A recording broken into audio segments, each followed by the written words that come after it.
بسم اللہ الرحمن الرحیم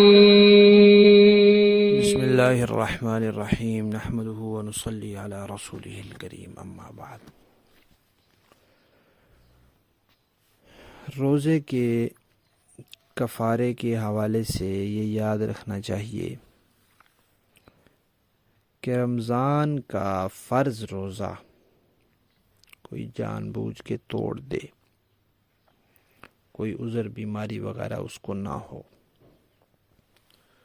تو اس نے اللہ تعالیٰ کی ایک حد کو توڑا ہے، بڑا جرم کیا ہے،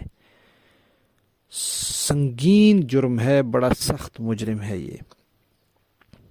تو اس کو چاہیے پہلے تو توبہ کرے، پکی سچی توبہ کرے،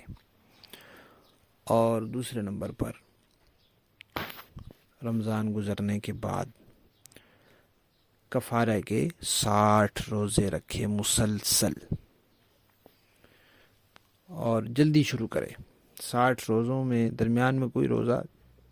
چھوٹ گیا، چاہے وہ عید کی وجہ سے چھوٹا، اس کو پھر رکھنے پڑیں گے۔ البتہ خواتین کو جو ماہانہ کچھ دن چھوڑنے پڑتے ہیں وہ اس سے مستثنا ہے، کیونکہ وہ اللہ تعالیٰ کی طرف سے ہے، اب اس کے بغیر چارہ ہی کوئی نہیں۔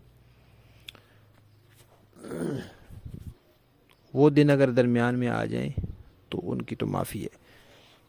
اتنے روزے بعد میں گنتی میں شمار کر لیں، لیکن اس کے علاوہ اگر کسی وجہ سے کوئی روزہ چھوٹ گیا، چاہے بیماری کی وجہ سے، چاہے کسی وجہ سے، تو پھر نئے سرے سے رکھنے پڑیں گے۔ تو یہ 60 روزے رکھنے ہیں، اور قضا کا روزہ بھی رکھنا ہے۔ البتہ رمضان کے علاوہ جو روزے ہیں وہ اگر کسی نے جان بوجھ کے توڑ دیا تو اس کا کفارہ نہیں ہے، اس کے لیے توبہ ہے، استغفار ہے، اور روزے کی قضا ہے، اس کے لیے کفارہ نہیں ہے۔ روزہ ٹوٹنے کی بعض صورتیں تو ایسی ہیں جس میں صرف قضا ہے، کفارہ نہیں ہے، کچھ بیان ہو چکی ہیں، اور کچھ صورتیں ایسی ہیں کہ جن میں قضا بھی ہے، کفارہ بھی ہے۔ مثلا کسی نے زبردستی منہ میں کسی روزے دار کے کوئی چیز ڈال دی، زبردستی زبردستی کسی نے ڈال دیا، روزے دار بیچارے کے منہ میں چلی گئی، روزہ تو ٹوٹ گیا، لیکن اس کا قصور نہیں ہے، اس لیے اس کو کفارہ نہیں بھرنا پڑے گا، صرف قضا ہے۔ تو اس طرح بعض صورتیں ہیں۔ تو جب بھی کوئی روزہ ٹوٹ جائے تو قریبی عالم دین سے